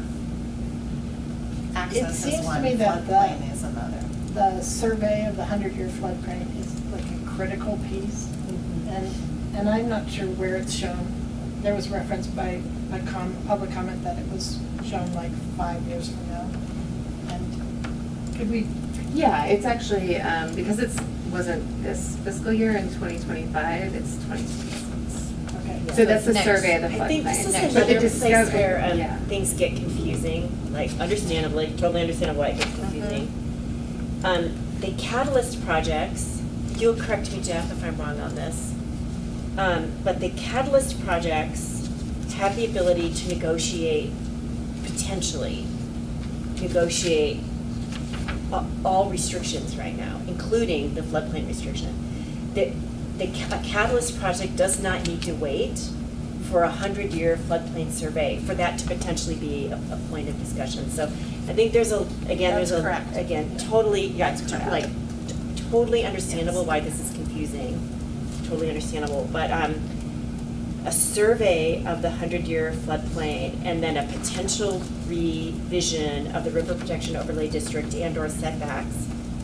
A catalyst project does not need to be necessarily held up by that timeline. The only thing I would maybe tweak in that is ability to negotiate, yes, but we would probably survey that property to Yeah, negotiate, yeah, right? Like, totally. it wouldn't just be a Totally. conversation, but. Of course. Right, they doesn't- could get their survey yes. done. But fast, that's, faster. yeah, it's a whole Yes. different The survey thing. would be It's a really fast. good Yeah, what- observation, Lisa. Yes, Yeah. exactly. Yeah, especially if that's been identified in the Catalyst project as a barrier. Yeah. Right, Right. so I'm not arguing for leaving the timelines in the way they're in or changing them but just the comment came up in the context of the Catalyst project. And I highlighted this slide too because the last sentence, the project level review may allow for variations in the setback as a way to achieve playbook goals. I thought that was a really excellent recommendation from Alexis and ties in with your Yes. comment Yeah. about From that. Mount Airy Yeah, Preservation. I thought it That's was really good good. too. Yeah. It's really happy you So, added is there it. any more discussion on the floodplain piece? The only other thing maybe to add on that is that because we have now added the statement about if a property owner or developer is wanting to do something, like that same benefit would apply to them, right? Like if a property owner came forward and said, I'm ready to do this, and there's a developer interested, then we could survey that piece too. Right, so it's not just catalyst Yeah. projects, it's any. Yeah, I mean, Right. this must come up all the time for you, Jen, where there's a policy or regulatory change that's gonna be in effect in 2 years, but you have stuff underway right now, and you have to deal with the stuff that's underway right now. Jen, Okay. could you speak up a little, please? I know. I'm I'll do it. practicing my diaphragm. I'll exercise mine. You don't, of all people, you don't have a speaker. I know, here, we just moved. There. Mine now. All right. That's good. Okay. Last, I think? We have a few more, but Okay. there's a number within the Okay. action list. The action list, we can probably go through, so, the added detail, added timeline, created a waterfall, added responsibilities, nest the playbook under economic vitality, and incorporate project implementation guidelines, monitoring progress report. Oh, and then we had an additional one, does it make sense to create a town department tasked with river health, or should the town contract with the watershed council or do some monitoring? I'm just gonna say. I think that is in your court. Additional duty to the town. That is a pretty huge ask, and given everything we're dealing with in our operational assessment with all the other staffing shortages, I don't think that that's something staff could really feasibly do in the near future. Yeah, I'm just being realistic. That does not mean that we're completely ignoring river health. I think we try to support the Watershed Council and look for grant opportunities in other ways, and we would continue to do that. But I don't reasonably see us establishing a new department that's focused on it. Nor do I necessarily think it's within our lane fully either. I think that came out of that discussion last week about river health and how do you, how is it Prioritize it, gonna be yeah. enforced or measured or, and needing something responsible to do that. And that's, I think, what led to that comment. Didn't the Watershed Council provide a comment, though, that they do some monitoring already, and so tapping into their work? You know, they didn't say we would just do it all, obviously, but kind of, that's where I don't see the need for another department. Let's Right. see what's already being We done. have people in this Yeah, community But- that are but that experts there in be that work. some Why would we try to do it? Designate, but there'd be some designated, that group, watershed council, or whatever, that actually is gonna do it. I think that's what we were talking about. Yeah, is there a way to, I guess what we talked about was like, is there a way to put something in there that requires looking at some kind of formalized partnership with Could the you go back entity? to But that I also slide? don't think that that needs to be necessarily in It could here. also be about what kind of monitoring you're talking about. Yeah. Well, that's actually, that's a good point. That's a really good point. So there was this comment that came up earlier about the swamp monitoring. So this is SWAMP is a acronym for a specific protocol for a type of water quality monitoring.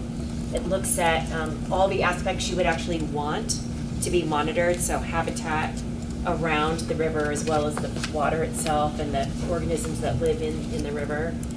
And so what we, the steering committee added was, or reinforced really, was swamp monitoring to be in one of the recommendations on page 84.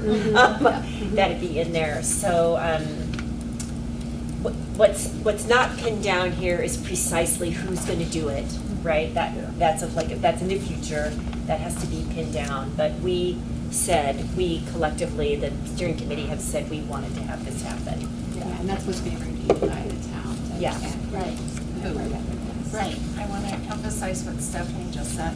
So I really want to thank you all for taking my fast 2-pager or 3-pager that I did early at 5:30 to get to you where my concerns were with the implementation plan or lack thereof action. And I'm really excited, Jen, for staff and for councils in the future to be able to have departments that are responsible for actual projects, and that any council member could see and ask the town manager, whoever that is in the future, where are we on these things? And the other thing that's really important with monitoring progress is that how you do that is consistent throughout the town, so that this project isn't different than how you monitor other projects. So it makes it much easier for the town manager and department heads. And I didn't say that in my 2 pages, but I just assumed that would happen, right? The other thing is the way you did the waterfall and laddering up is perfect. It really is. Thank you so much. And in order for us to really implement things, people can't be expected to do that, departments in a town, unless it's identified. And so that being done and who's responsible for what and the way this is laid out, Stephanie and Jen or whoever did this, it's fantastic. When you think about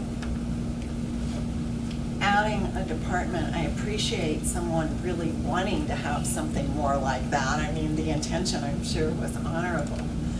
But there's so much more redundancy then with what we already have in the community and expertise in the community.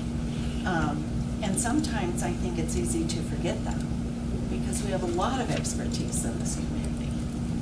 And so it's really not necessary. Well, just highlight on tracking progress. I mean, Yeah. that's a great point, and this is something I know Jen has done a really good job with.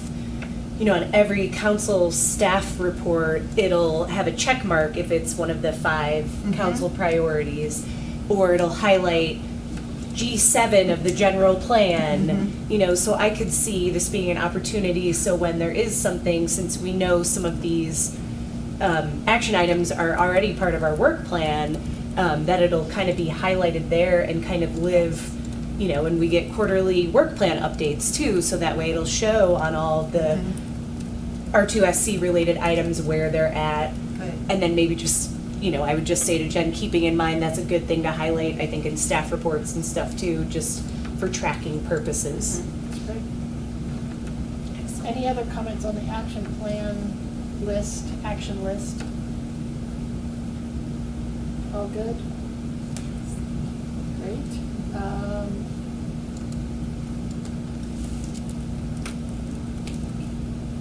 Are we up to? Yeah. What? I think we should do that. That's it? Well, anything else, I guess, on the action plan? Because we did have the modifications of the, just wanted to make sure there were no other discussion items on our change from to discovery process for Truckee River setbacks and for also the legal non-conforming. The clarification that there's this discovery process for items like that that are able to come back to the R2SC. Yes. Which means, I want to clarify what you just said. I'm a developer, and I have issues with what I feel are going to be around my development.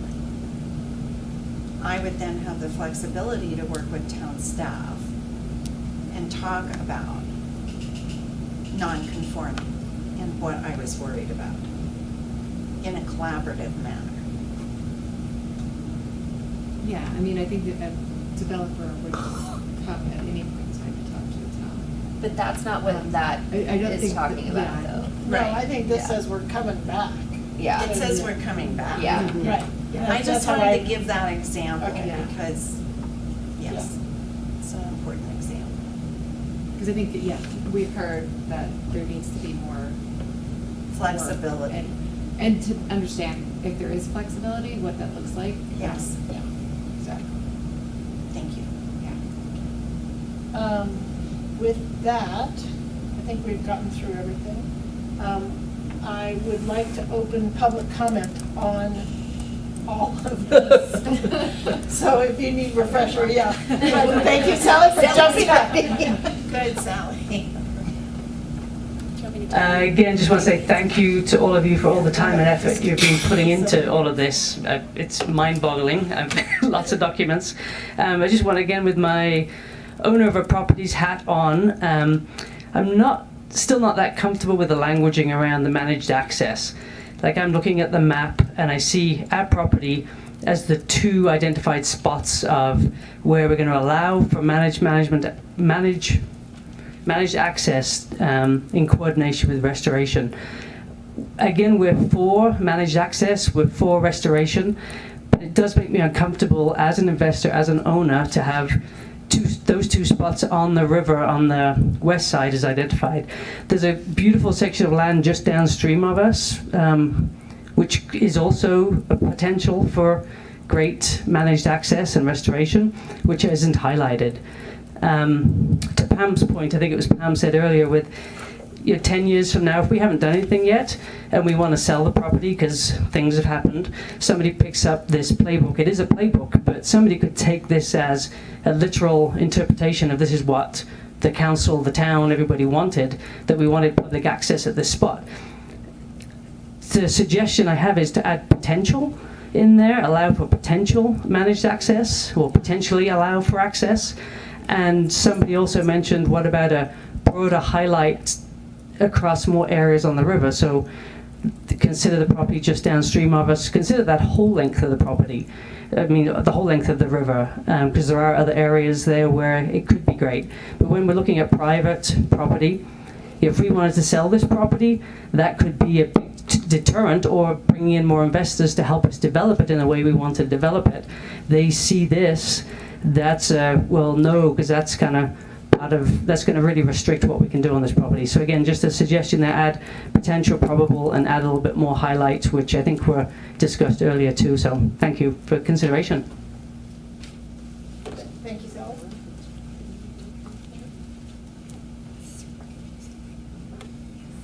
Hi, I'm Jake Hudson, most of you know.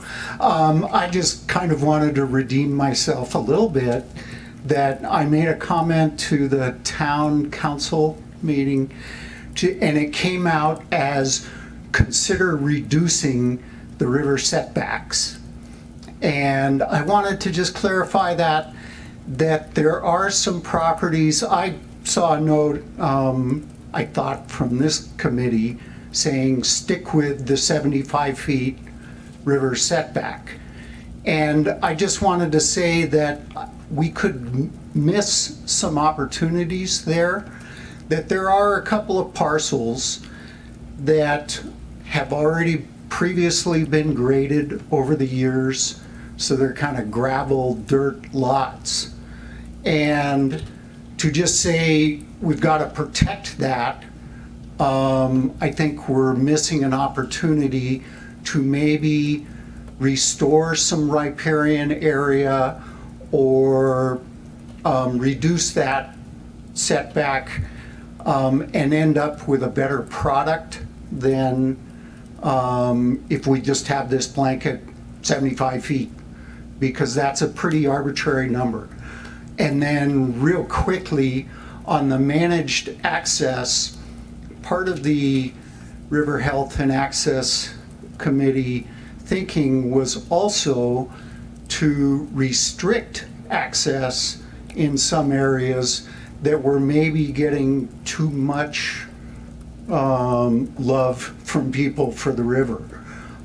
Similar to along the Legacy Trail now, where they have a simple little split rail fence to just kind of say, don't go to this area. So I'll quit there. Thanks. Thanks, Jake.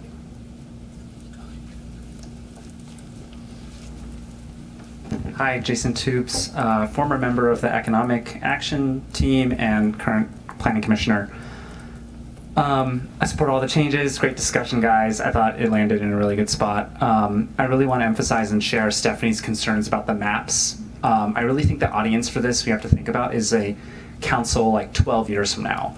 And like someone is complaining to them or saying you need to do this or not do this, and they pull up the map, and that council maybe would feel constrained by it. So making sure the map is really emphasizing potential or conceptual or possible, not at all. I don't even like the word proposed, because a lot of these weren't actually proposed by this committee.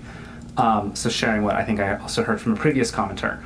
On the subject of the access map, I want to actually, I think, you know, Joan said it, that it's a map really of where people are currently using the river, whether that's legal or not. if that's the case, maybe label it that way. I'm not sure if that's exactly what the map is, but if it is, label it that way. But even if it isn't, if it's just a conceptual, really emphasize that. And I want to share why I think it's actually a benefit to be on that map and not a harm to a property owner.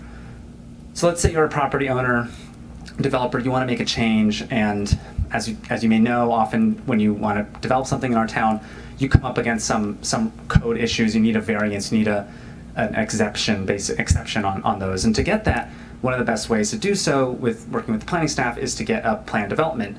To do a plan development, you can make exceptions and have variances, but you have to provide a substantial public benefit. It's not defined in the code, substantial public benefit. But this document actually provides a great definition in some cases. Let's say your property is one of those sites for possible managed river access.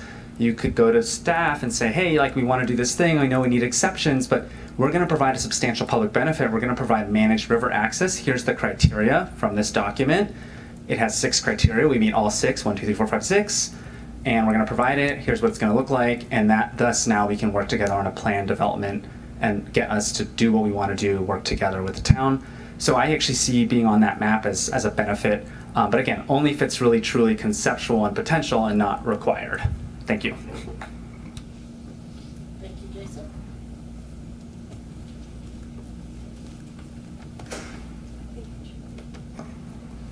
Hi, Connie Galippi again with Truckee River Partners. I just wanted to acknowledge that the conversation around the Catalyst projects was very enlightening and helpful to hear. Wasn't clear in the document, so I think maybe there is some need for some clarification there. And I also had reached out to Carissa today about that, just to try to understand, is the Catalyst projects, you know, the learnings, are they going to inform these processes that extend out to the next 10, 15 years? Or can they proceed as projects now? And her response was a little mixed together and unclear as well. So I appreciate the clarity tonight, Jen confirming that and everyone nodding along that we can actually proceed and not wait 5 years for the setback overlay district discussion. That's very helpful to know. And I understand we have to go through the process, our own process, but that we may not need to wait 5, 10 years to do that. So thank you. Thank you.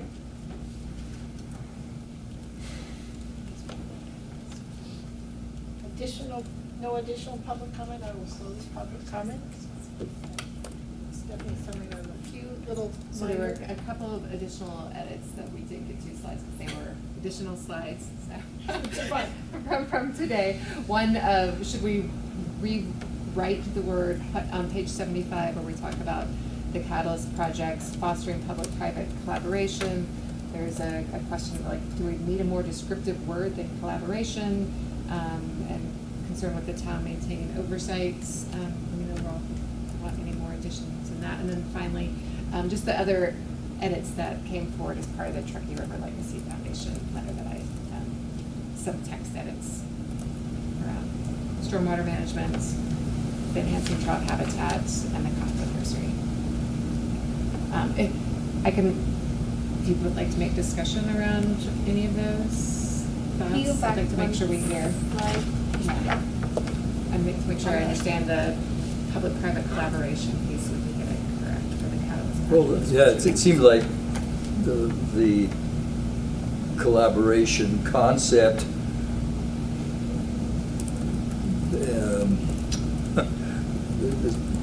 confused me in when it was run up against the town maintaining oversight.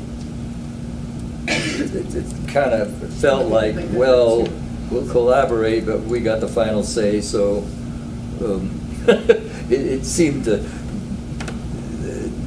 need to be smoothed out some, because I think, to me anyway, it didn't send a message that I think we want to be sending. Do you have a suggestion of? Well, I don't know what, 75. yeah, okay, Page so, 75. and I don't know what was meant by that phrase, that the town maintains oversight. Why that's in there, and The what town will the, remain an active but limited partner, and this is in description of the Catalyst projects, but as their role, they'll support the private initiatives by maintaining oversight, which essentially I think like Carissa right now as being project manager of the project and helping to make sure that we're meeting our requirements. How about engagement instead Yeah. of oversight? And Oversight maybe- sounds like, Just Like strike staying it. engaged. Can we just maintain I'll just get rid of engagement? that. Or just get rid of it? I would just add, I think ultimately a project would have to be approved by the town. That's how I read Yeah. that. Yeah. I think it's approval by the town, but I also think we absolutely want to collaborate, we want to show up and be partners, but at the end of the day, that means adhering to what's in this playbook. And so I mean, we're talking about accountability. If we're held to the being accountable to the playbook, that is oversight. Maybe we change the word to something I else, think but we I think changed there's the not word. word. Yeah. it just hits me That's in good. But I think it is like important. in a heavier way. The town still needs I to think Some oversight to. having sat through interviews for the Catalyst project, the intention is not the oversight as we're reading it, but property owners are very sensitive to that word. Yes. Very, very, very sensitive. So can we just change the word? Absolutely. I'll figure out a way.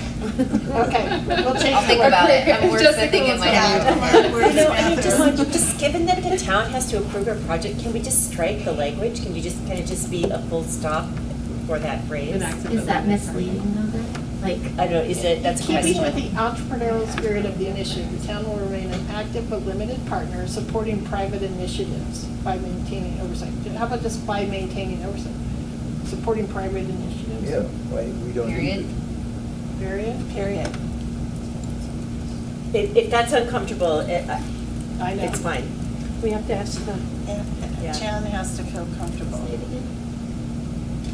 In keeping with the entrepreneurial spirit of the initiative, the town will remain an active but limited partner supporting private initiatives.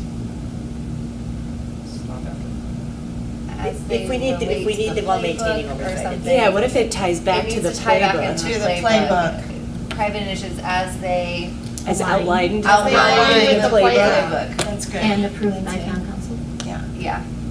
I don't know if that needs to be said, but it's implied. I don't know, would there be a point where somebody would say, well, you know, I'm doing Yeah, this? Yeah, so I guess there's a safety net there. Yeah, I mean, it's stating the obvious, but is that a bad thing? right. No, it's Yeah. not. No. Okay, But again, I think Supporting the sense private it's, here we go. As they align with the playbook and approved by town council. Yep. Yeah, Oh, that's much better. Yeah. There we go. that sounds more Say that again. collaborative Yes. And than, then, As they align. some text edit recommendations from the Truckee River Legacy Foundation around stormwater management, so that we're prioritizing, before we're doing the monitoring, I believe this is how I understood the recommendation on the back page, around page 46, that there'd be a prioritization on the restoration of area, or addressing known contributors prior to the monitoring. I get nervous about all of these because they didn't go through the Yeah. lens of the I agree. Yeah. committee. I agree. They're just, they're refinements on all the, Yeah. on the wording. So I think the issue with, I was just trying to think about the stormwater management, if there's just a little bit more wordsmithing to get the point about, so I don't think it's not tied to the swamp monitoring. Okay, that's good. Okay, Yeah, that's good. yeah.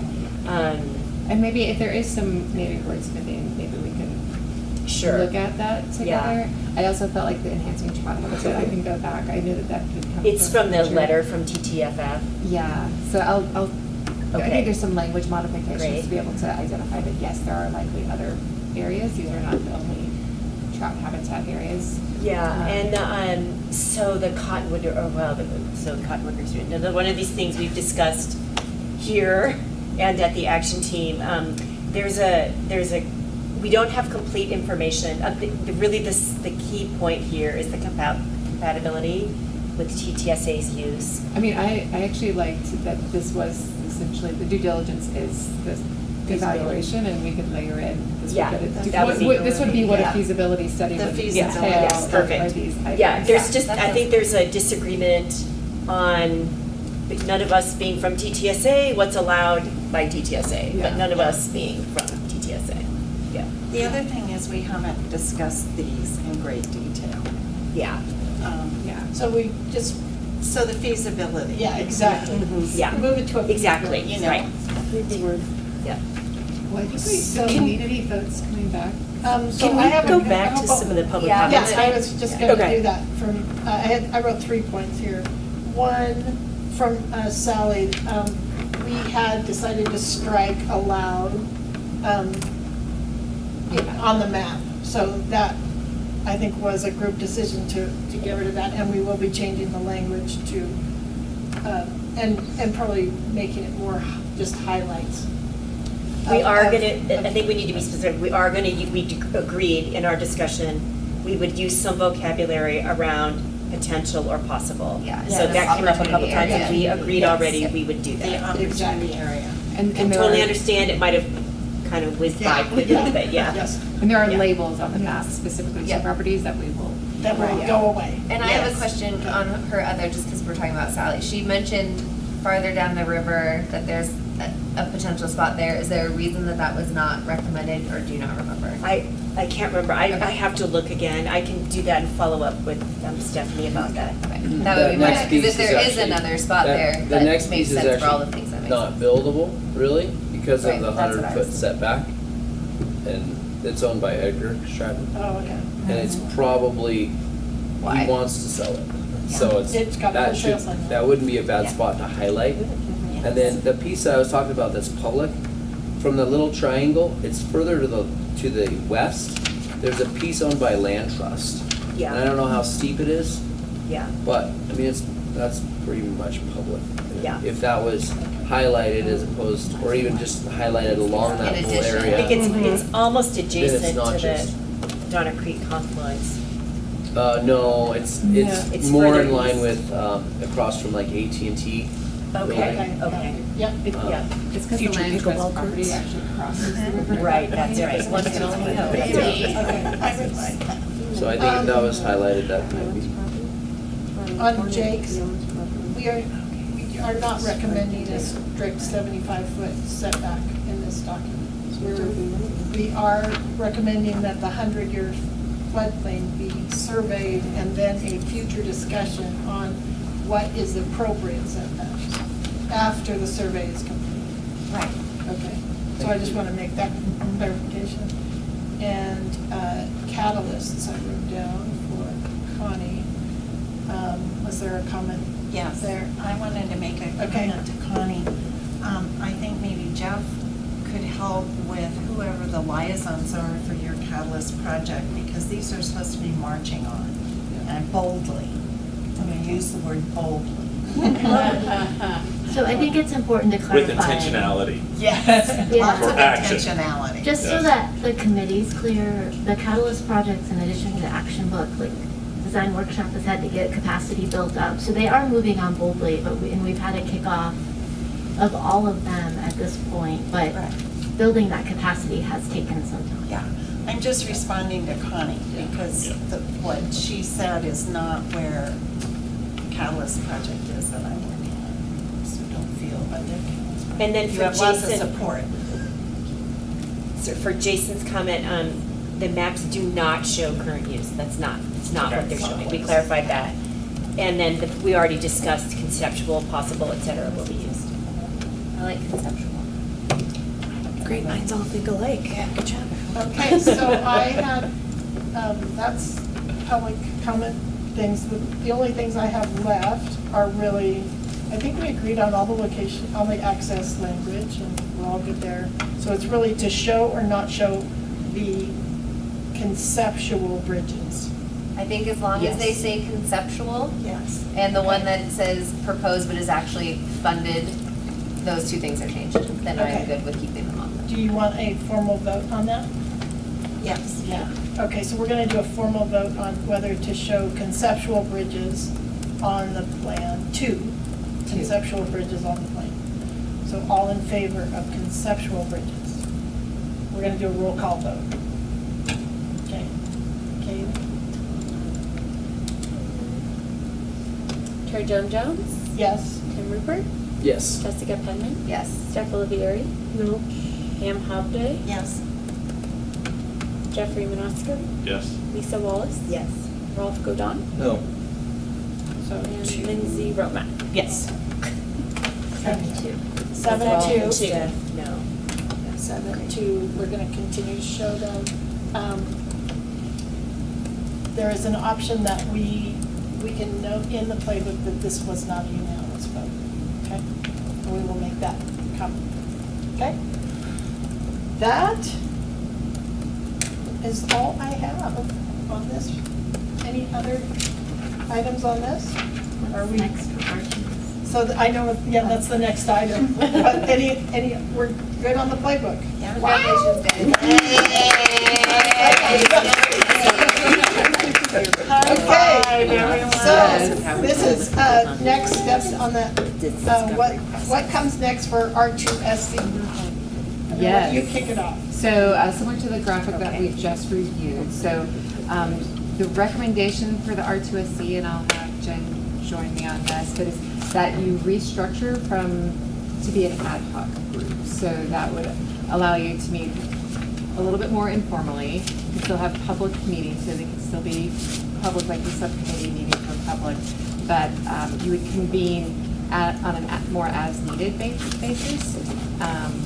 To review those lessons learned from the Catalyst projects as those discovery phases came forward, that there would be a need for the action, for the R2SC to come forward to review information and then to make recommendations from their perspective about, the next steps for those cases. Yeah, I think we're thinking ad hoc because as we are dwindling in numbers and trying to get quorum for a Brown Act meeting seemed like it would be more challenging as we continue through the process. So intention is to still have these be public and open, but just not have to worry about the quorum levels and have to reschedule for that purpose.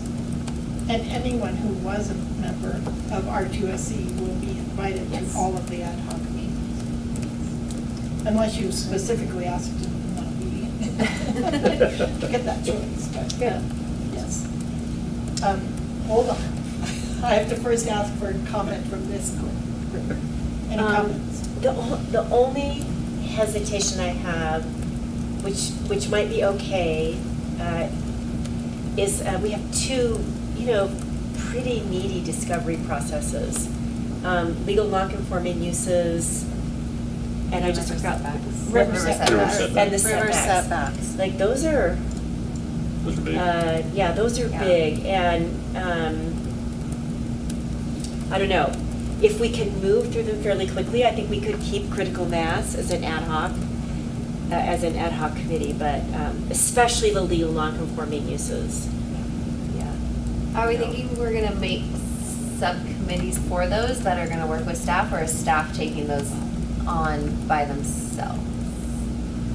I don't know if we fully have a vetted answer for that, but Okay. generally what we have found is if we put together the framework of something to give you as a starting point of a conversation, you make, it could be completely wrong and you go in a different direction, but it gives you something to start with versus the Go concept. get it. Yeah, Yeah. And we would, Okay. so this would need to get approved, the playbook needs to get approved, which is September, hopefully at council, and then we would need time to start working on that. So there's a little bit of a gap before we'd have a meeting. We'd probably, there's potential we'd have more of a catalyst update meeting in between then, would be my guess. Okay. And would the ad hoc committee function basically the same way, where we are open to the public, we vote as a group, or we make decisions as a group? Or would there be any substantial difference between the two? I don't think we'd have a designated chair, right? So staff would chair the meetings with support from design workshop. So that would be a difference. The public comment piece would be a little bit different because essentially you'd all be an appointed part of this ad hoc committee.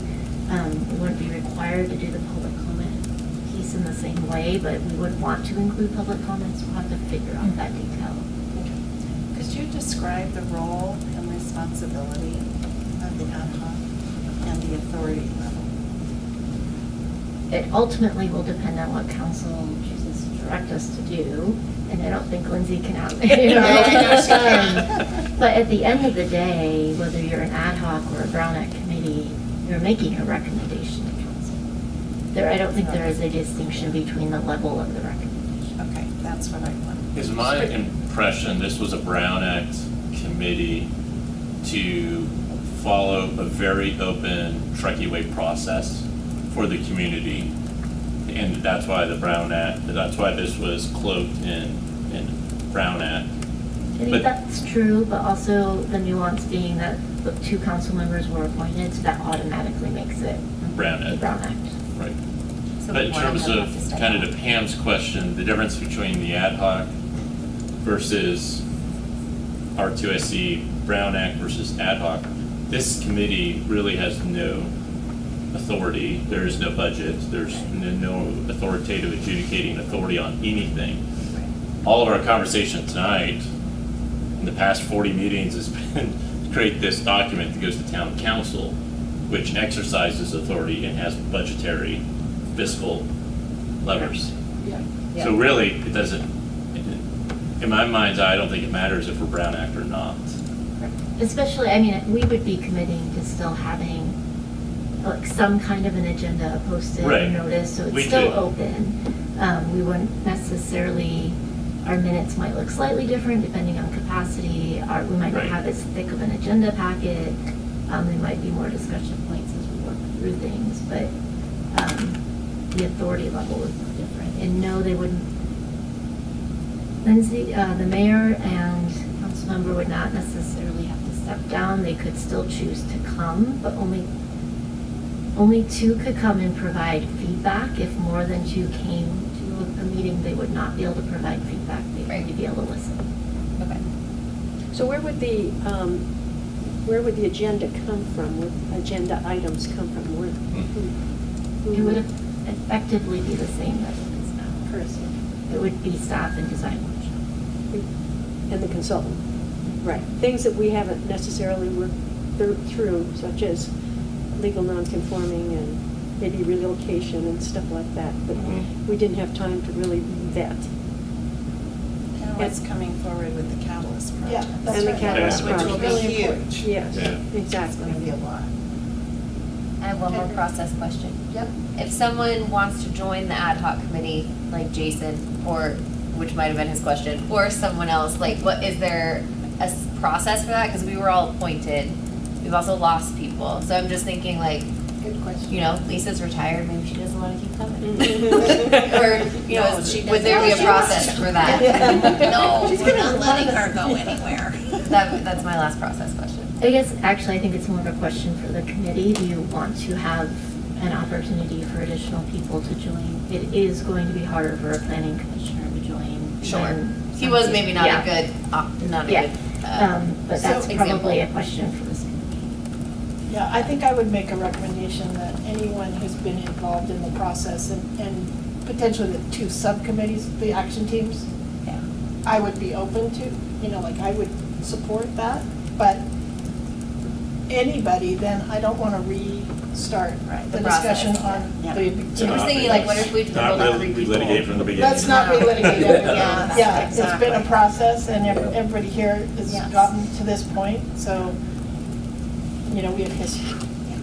So, but people who've been involved, I think, I don't have a problem with having others from the other 2 action teams. Okay. Yeah, I'm just thinking we've gotten much smaller, right? The Right, table yeah. is not as big as it used to be, so I if that totally continues agree. to That's- happen, what yeah. happens to the process? Yeah. And making sure there's backfill somehow. Well, people who are interested is great. Yeah. And Tim, like, you can't leave. No? No, Yeah. get off, Tim, we need I'm going to you. open for public comment on this item. I was I'm just sorry. gonna, Sorry, one go ahead. more quick, what is our quorum right now? Because we We had. have 13. We have 13 members, okay. So 7. Seven. Okay, just curious. Thank you. Public comment. I just had what is an ad hoc committee? That was my main question, and like the sub questions are like, So it's not a Brown Act committee? Correct. Does it have named members, or is it not? Because you said it doesn't have a quorum requirement, so I just like lay it out for me like I don't know anything, I guess. The quorum requirements come from Brown Act. So an ad hoc committee, and we've had a couple of them here. I left this on, sorry. It's okay. We've had a couple of them here. We had the receiver site and the ad hoc committee. We've had we've had a few where it's kind of been a volunteer. So in theory, everybody that wants to stay involved will be sending the notices out, and you're kind of volunteering to continue to show up and be part of the process. We'd have to think through if we're opening it up to new members. I don't think adding the action teams is a big deal because you were already in the process. Again, there wouldn't be a chair. It would be managed by the staff and the consultant. There wouldn't have to be this level of formality. We would still commit to doing an agenda, just because of the opening it up and so that it was transparent. But technically, an ad hoc committee, you would not need to do. It's a much more informal meeting. Yeah, no scheduled regular dinner. No scheduled. Dinner? Yes. No dinner. No dinner. I'm out. No dinner. We gotta consider this.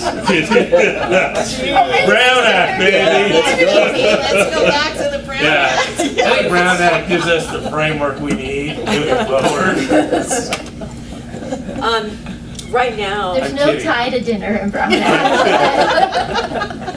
right now, there's a clear expectation of reporting back to the town council because of the charge we were originally given. So that means town council has an expectation of hearing from us, right? So it's a mutual expectation. I think that's very powerful. I will say, town council has an expectation on the catalyst sites because each individual Right. one is added in the work plan. Yeah. When they hear the final version of the draft playbook and hopefully approve that and then give direction, action items are gonna have to go into our work plan. So that's gonna be a part of their conversation, and then we have to follow back up with them. So I think that expectation Yeah. still exists. Yeah, that's a good answer. And they would have to approve this, right, of us becoming an ad hoc, It would, did you say they would have to approve it? We would put that in the staff report. Okay. That would be the next step. I think my only ask would be within that staff report to like put whatever it's the 3 goals, like we see the ad hoc committee working on these 3 things in the next 18 months, if that's the catalyst projects, the non-conforming and the floodplain, and then, so we still also have a directive and can kind of know what we're committing to, and whether that's. receiver site. And receivers. And receiver site, yeah, so those 4. Four. And then that feels a little bit better for me, just to know what our charge is. Yep. And Our then- lane, not being Our lane, there it is. misperceptions. Right. Yeah. Yeah. Totally. Yeah, exactly. Is there any difference in staff capacity? Is it less staff capacity on an ad hoc, or is it about the same because you're still doing a lot? Because I think just one thought is we're going to be asking staff to start working on a lot of these other items too. So Yeah. ensuring they have time to do that. I don't think it's a lot less. We wouldn't have the regularly scheduled monthly meetings necessarily. Like at some point, we might have one every other week if we're really in a project, and then we might go for a couple months. So I don't necessarily think it's less. I don't necessarily think it's more either. I think the real issue is we're concerned about keeping.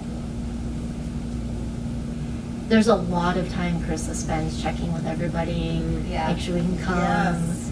Then at the last, things happen and people then can't come, and so there's a lot of that that goes into a large group. That's town staff. Gonna say that. And agenda packets and all of that are much, should be smaller and less, Simpler. and more simple. I think this is the committed group going forward. That was a nice word. And over here, too. I was gonna say you There's some have your folks over here. monkeys. Yeah. There were monkeys in the zoo here. Yeah. That like to be Right. here. Do you need anything? No, I don't think so. Any other comments? Committee member? comments, updates? I guess I do have one question. Okay. I know we talked a little bit about the communication strategy, and as that's kind of been evolving in our thought process, I would assume that if something were to come back in the feedback from the community that's drastically different, like if we hear from 400 people that we've totally missed the mark, that we want to call an R2SC meeting before council to discuss that. I just feel like that's important to say. Yeah, it is Okay, important to say. Yes. And then, Yes. yeah, I mean, I don't anticipate, but yeah, of course. So with that in mind, suppose, once our group is starting to look at the things that we didn't have time for, and we make recommendations, is the playbook an evolving thing? It will be a living document. It will. Yeah. Well, That because was we'll have to talked about either it. go Yeah. back and I think Lindsay brought this up, or Yeah. that it's gonna have to be like an annexed Yes. playbook, Yeah. or, Yes. a chapter 2, Yeah. or I guess chapter 6 or 2.1. whatever it It's, is. the way I think we should look at this is a major project plan playbook. And projects evolve. And it has to, because that's what happened in the last 2005 or whatever it was. It did not evolve. It wasn't implemented. And so as things are implemented, it needs to be updated, which will Well, be we hope exciting. there's lessons learned. I mean, we hope Yes. to add those lessons learned. Right. Yes. And those comments Yeah. for each catalyst. I can see that each Yeah. catalyst, this was what was planned, this is the lessons learned, these were the issues, whatever. And that becomes an addendum to the book. It might be, Jen, thinking about what you just said, this is kind of out there in Jupiter land again, but let's just say there's a developer who comes in and gives opportunity on the river somewhere. And that it's very controversial for staff and property owners. This could be the R2SC larger committee and the work that's been done. That could be a very good vetting, a protection for council as well as staff. I mean, I would envision, even with the catalyst sites, if there's something going on and we're not, either we as staff, consultants aren't clear, Yes. if the committee, it's in alignment with the committee's plan, that's when we would come back Yeah. to you. Or if the catalyst site property owners think it is, and we're just like, I don't think that's what we heard, like, we're not gonna debate that back and forth, we're just gonna come back and get direction. Right. Good. With that, I think I'll call for adjournment. And thank you all so very much. I feel like for you're your so time. generous. Enjoy it.